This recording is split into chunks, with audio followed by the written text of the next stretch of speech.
merci Maodo donc maa leen di nuyu di leen gërëm di leen sant ci seet bi ngeen ma seet si man la Moustapha Diop censeur du lycée de Richard Toll. Le lycée là donc mi fonctionnait normalement comme tous les lycées du Sénégal. Maintenant il y a des problèmes que nous avons hérités. Donc loolu li ko waral mooy rek depuis sa création lycée bi dafa nekk sur 2 sites li indi loolu mooy manque de salle de classe nga xam te ni dafa pratiquement endémique au lycée c'est-à-dire dafa yàgg ci lycée bi te boobu léegi nag autorités yi ñu ci def ay jéego yu am solo donc pour compenser ce gap de salle de classe ndax ñun sunu nombre d'élèves yi ñu am c'est-à-dire CM yi ñu polarisé dañ nekk ay CM yu mag nous polarisons 3 CM de grands CM et 2 écoles privées en plus des CM qui sont autour de la ville de Richard Toll, notamment Kër Mbaye et dans les Djeri. Alhamdoulilah, cette année-ci, on a eu moins de problèmes parce que pratiquement les salles de classe qu'on nous a livrées nous a permis en tout cas de caser en tout cas toutes les classes pédagogiques pour ñu mën a def cours normalement sans problème. Donc ñu ngi ci loolu depuis boobu ñu ngi def cours donc sans problème. taal ban yi te amoon nañu déficit bu métti mais le lycée tey ren dafa jël sur lui-même commandé 75 tables bancs sur ses propres moyens c'est-à-dire sur les inscriptions et que 75 tables bancs qu'on nous a livrés et que nous avons répartis dans les salles de classe permettre nañu ñu régler donc déficit tables bancs bu ñu amoon en attendant que les autorités peut-être ñëwaat encore joxaat yeneen tables bancs donc côté moom amuñu si problème le seul problème actuellement tey kay mooy ñaari sites yi moo war a dañ bu dañee nag donc là daañu am un lycée complet bu nekk dans un seul site ba pare également le lycée également manque de plateau sportif donc comme vous le constatez on n'a pas de terrain de basket qui peut abriter donc les cours de PS. Maintenant pour la question des bus vous savez lycée Richard Toll comme nañ ko xamee position dafa xaw a excentré par rapport ak lieu d'habitation yi parce que mi ngi nekk à la sortie est de la commune de Richard Toll alors que l'essentiel des populations ni ngi ci centre ouest bi lañ dëkk ce qui fait que les gens se déplacent très difficilement surtout les élèves pour dem vers le lycée parfois ils font 3 kilomètres parfois 4 kilomètres donc vous savez ce que cela alors que Richard Toll amul un système de transport bu baax il y a que des taxis clando que les élèves empruntent et souvent ils paient cher donc 800 francs par jour par élève imagine boo ci amee ñeenti élèves sa kër dafa metti donc problème de transport dafa mos a posé wu looloo tax Ablaye Wade mayoon na fi benn bus boobu nag fonctionné na fi ñaari at ba ñetti at mais toutes les questions de maintenance et voilà ak charge yi nga xam ne bus bi am na ko dafa mujj taxaw boobu ba léegi nag élèves yi ak parents d'élèves ñu sonn nañu lool ci déplacement yi élèves dañuy tardé les saa duñu mën def seen cours normalement les saa bu ñu wàccee bala ñu accès sonn duñu mën a jàng seen leçon donc loolu yëpp muy impact seen liggéey ci seen performance moo tax comme ni ñu koy defee chaque année CCS convier nous à une rencontre parce que ñun ñoo ko demandé nag quoi parce que chaque début d'année le proviseur de bind ay demande aux différents services yi fi nekk à la mairie donc aux entreprises à toutes ces personnes là toutes ces institutions qui peuvent nous aider ñu bind leen pour ñu jàppale ñu par rapport aux ouvertures de classe parce qu'il y a des charges war nañu def nettoiement war nañu grader école bi dindi ñax yi désherbage bi et loolu c'est coûteux donc parfois ça nous dépasse ñu solliciter yenn entreprise pour ñu jàppale si loolu lañu solliciter CCS après on nous a conviés à une audience proviseur woo l'intendant ñu ànd dem on a trouvé Lamotte sur place ñu waxtaan poser ko problème lycée bi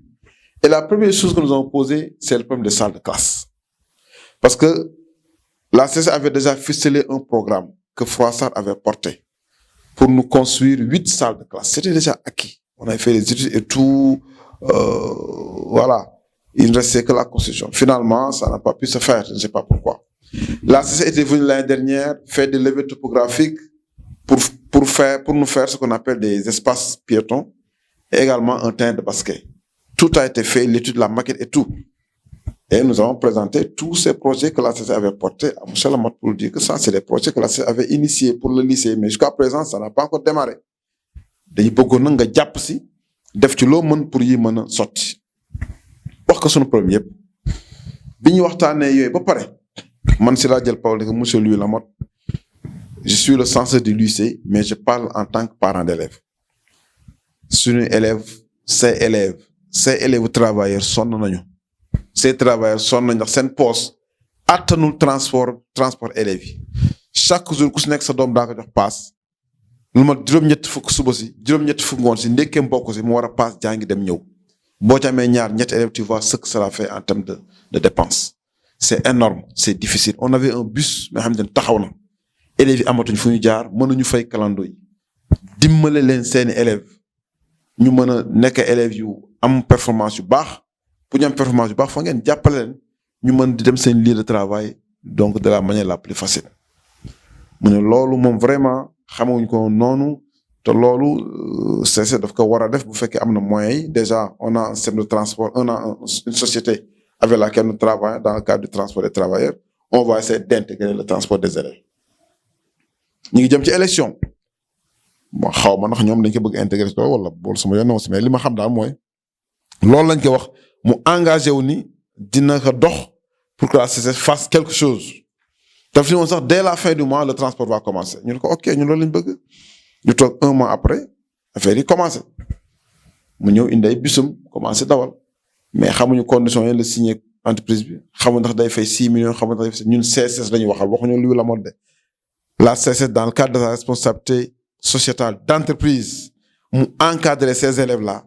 joxewul bourse mayewul cahier mayewul fourniture mayewul dotation d'intrants pour les lycées pour les écoles mais au moins pour le transport des élèves CSS na ci def loxoom ñun lii lañ ko santoon ñun nag bañ ko defee yaakaar nañu CSS moo def moo tax bu ma déggee vocal bi mu naan je mets 6 millions par mois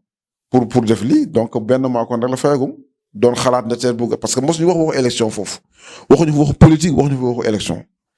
donc moom bu waxee ni da doon commencer pour bu nekkee maire wala bu ñu gagné mu continuer parce que moom à ma connaissance moom wutul woon maire l'homme moo doon wut kon moom naka la man forcer l'homme mu def loolu mu jël ay transport bis parce que xam ne transport élèves plus de 1000 élèves une institution municipale mënul supporter le transport de ces élèves là pendant 1 an mënul nekk il faut qu'on soit logique avec nous-mêmes ñu bañ jiite suñu bëgg-bëgg rek xool aussi li nga xam ne moom a nekk la mairie le budget de la communauté ne peut pas supporter le transport des élèves c'est pas possible waaw tudd ko suñu yoon naw ci loolu waxuñu xaalis moom dafa il s'est engagé à mettre à la disposition des élèves des bus man bu waxee dama yaakaar ne CSS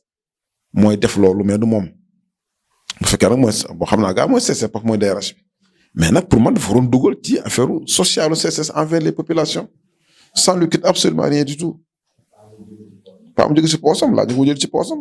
bu nee bu jógee ba fekk ci poosam bu gagné maire bi ba ma dégg ci vocal loolu wax bu fekkee gagné nañ maire ñu continuer buñ ko gagné wul nag ils vont arrêter bon ma ne ko loolu nag mosuñu ko waxtaanee te mosu ko waxtaanee kenn donc loolu ñoom la rek seen décision la ñoom ñoo ko jël mais nag bettul kenn parce que contexte bi ñu ko defee dañoo soxla woon baatu élèves yi parce que élèves yi c'est des primo-votants pour la plupart xëy na ñu bare voté nañ leen ndax loolu mais xam naa lii dana am lu mu defaat ci conscience population yi parce que aussi boo ay xale boo leen yoree ñu doon say xale doon say doom yàlla may la doole sa doole yi nga am nga tabaxee ko seen suufi maam ndax doole yi CSS am jëlewu ko France jëlewu ko feneen fii la ko tabaxee ci sunu suuf kon nag day yoon par rapport ak métier yi muy teg population yëpp te yuuxuñu jóguñu buñ ko laajalee minimum mu bañ ci xaar mairie bañ ci xaar kenn mu def ko ngir diggante ma population yi parce que loolu la waaw man su ma nekkee dëkk ak yow ñu nekk côte à côte sa kër di lakk sama responsabilité mooy am naa moyen ma ñëw jàppale la kër gi bañ a lakk donc bu fekkee CSS dafay nekk à côté les gens souffrent de l'autre côté am ay métiers xam mën na ko régler wu ko au-delà de ce que la municipalité peut faire moom dafa war a def bon responsable social dañ naan du force mais pour man à mon niveau force la parce que yàlla mën la dénk yenn ba pare nga teekee kott yaakaar moom doo jóg si problème te ku tas yaakaaru xale comme ni ko waxoon sa yaakaar du mos a baax loo yaakaar day yàqu te loolu moo ko dal malheureusement.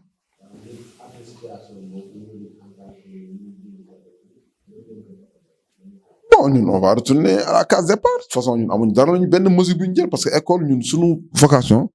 du régler ay transport élèves dama ko posé woon en tant que parent d'élève pour sensibiliser ci loolu spontanément ñu jóg nañ koy régler mais nag xamoon naa ne contexte électoral moo tax ñu jóg di si wut dara mais yàlla wan leen ni nit booy def dara te yàlla taxul loo ci am tous te loolu moo leen dal léegi nag ñun école bi li ñu war mooy jàngal élèves yi ñu jàng si def li ñu war a def seen examen def seen devoir bu ñu paree ñibbi après transport les parents vont s'en occuper ku leen mën a jàppale mu jàppale bu ñu mënee def seen ay pexe ba am seen transport xayrun buñ ko mënul tamit ñu continuer jël taxi ñëw wala ñu dox ñëw parce que ñun ñii jàng nañu fu sore dañ daan dox matin et soir empêché wu ñu réussir dañ daan jógee suñu dëkk suñu quartier di dox 3 kilomètres matin et soir booba da nga daan xëy di gont 8h midi 15h 19h donc mosuñu plaindre mosuñu am problème oto yooyu dañ daan dox sànni lañ def sacrifice boobu au moins pour une année.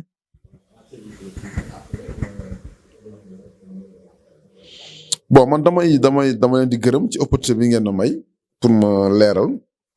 di gërëm waa Richard Toll yëpp di leen xamal ni nag situation bi ñuy dund par rapport ak lii am waru leen bett ndax ñun dañu yàgg usine bi juróom fukki at presque ci présence mënoo joxoñ sa loxo ci dëkk bi la nga xamante ne defal naa ne gracieusement te wutu si boppam wane wu ci boppam waaw je mets au défi les Richard Tollois ku gis rek li nga xamante ne lu am important infrastructure publique bu am importance nga xam ne CCS def na sacrifice defal ko population yi gisuma ko na bàyyi nag di jël ali bi waaw mairie nanga mairie la muy gérer mooy la population yi la ñëpp di verser di ko cotiser mu dem trésor loolu si gestion quotidienne mairie lay dugg si lay jëlee en charge les changements scolaires du primaire si lay jëlee en charge les questions sanitaires l'éclairage public la salubrité les infrastructures publiques nga xam da koy financer le fonctionnement les salaires et tout donc loolu moo la met di fonctionner donc ay rubrique la nag